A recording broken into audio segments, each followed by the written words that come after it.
Today we will discuss on the topic Google effect. A highly tech-savvy gentleman flew to Bangalore for a conference. As the flight took off, he realized that he had kept his cell phone for charging at the airport. All the links of his presentations for the conference and all the important data was saved in his handset. Once the flight landed in Bangalore, he hurriedly rushed out of the airport. He could not recollect any phone numbers asking for organizers or friends' help. He felt absolutely paralyzed without cell phone.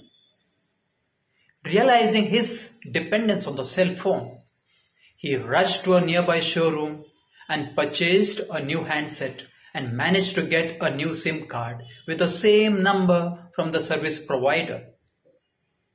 He succeeded in retrieving all the data, including the links of his presentations and the phone numbers with the help of Google. Today, Google has become our lifeline, and our life is completely governed by gadgets. Access to information has improved enormously over the past decade. Search engines like Google have changed the interpretation of intelligence. It is rapidly creating cognitive diversity and infinite memory. Google has wired us all together into what some might call super brain. Roman philosopher Seneca said 2000 years ago, "To be everywhere is to be nowhere." Google grants us unparalleled instant access to knowledge and seamless presence in everyday life. It has been observed that Google establishes reliance on gadgets, restricts our world to echo chambers, and weakens our cognitive skills through shortcuts and distractions. Various surveys suggest that search engines like Google, with its constant distractions and interruptions, are turning us into scattered and superficial thinkers. Our brains are effectively using Google and other search engines as an external memory. This means you simply aren't storing as much data in your brain as you could. This could indicate that use of Google is making our brain indolent. It is called Google effect. Google effect is similar to cognitive offloading. It is also called digital amnesia. The Google effect is defined as our tendency to forget information which can be promptly Googled or readily available through search engines like Google. We do not commit this information to our memory because we know that this information is easy to access online. For example, guess that you are reading a book and come across an unfamiliar word. You decide to Google the word and see its meaning. A few days later, you come across that word again, but you can't seem to remember what it means, and immediately you refer Google. This situation describes the Google effect. Google effect was first demonstrated by three well-known psychologists, Betsy Sparrow, Jenny Liu, and Daniel Wagner, in a paper published back in 2011. These three psychologists wanted to find out whether people treat internet like an external memory storage. The experiment was conducted in 4 parts, where the subjects were instructed to perform different tasks in each part. The results revealed that people were less likely to remember information that they believed was saved and could be accessed at any time. Our brain is learning to disregard information accessed online. The more we use Google, less likely to retain what we see. Our brain uses information stored in the long-term memory to facilitate critical thinking. We need these unique memories to understand and interact with the world around us. If we rely on Google to store our knowledge, we may lose an important part of our identity. While making a conscious effort to learn, we must make two choices. First, what information is important enough to remember? Second, what details deserve our precious attention? However, knowing that an external memory drive is storing every speck of information out there, we tend to devalue both these choices. We forego the choices and the virtue of learning something new. It is easily accessed on cell phones. When was the last time you remembered a phone number or didn't set a reminder for an important event? Today, hardly anyone remembers phone numbers of friends and family.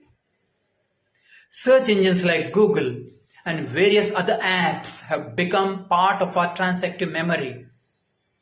Transactive memories are useful in social groups where individuals of a certain expertise possess information that another member of the same group might lack. All the members therefore share a cooperative association where one can access new information by asking another member.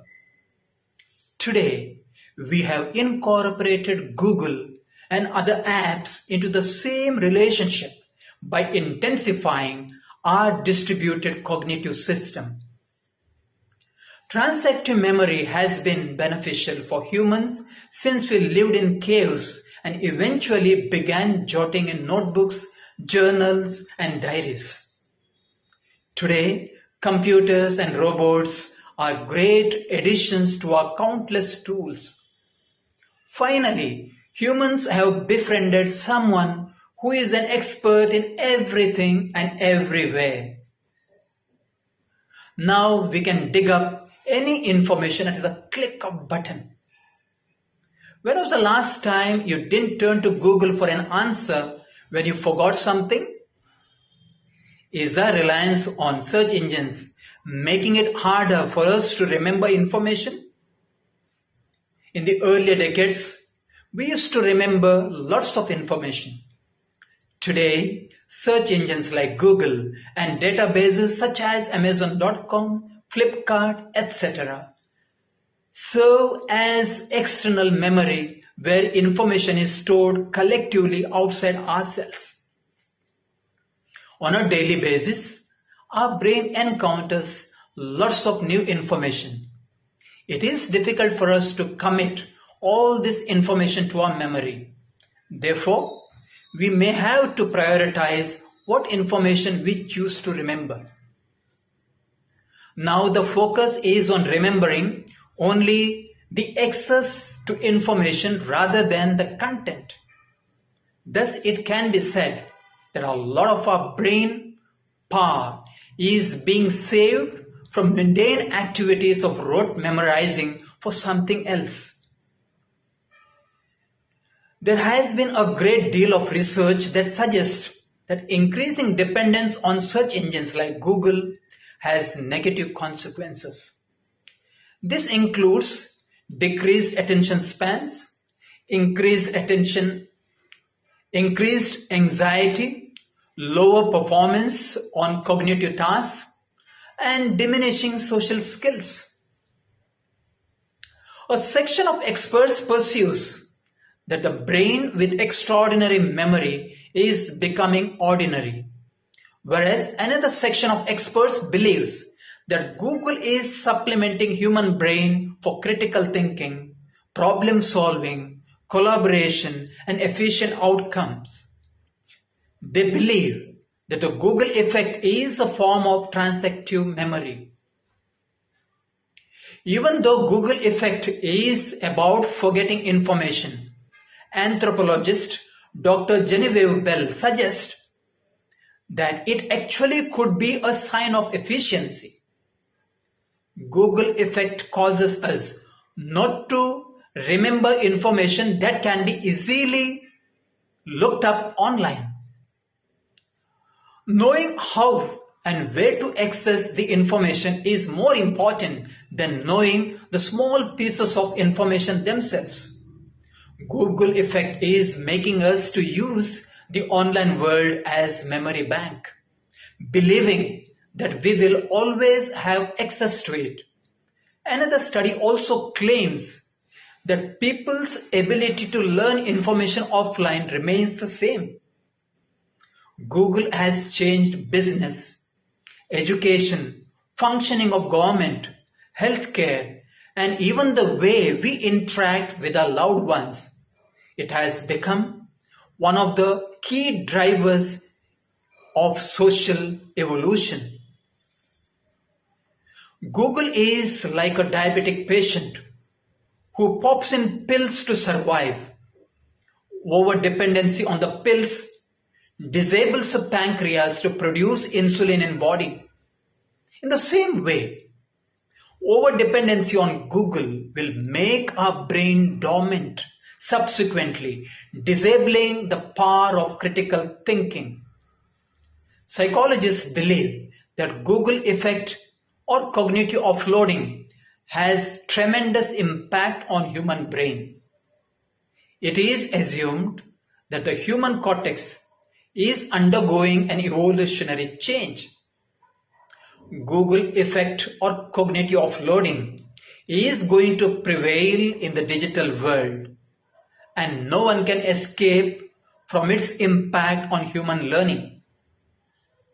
Hence, we must learn to reap the advantages of Google for the good of humankind.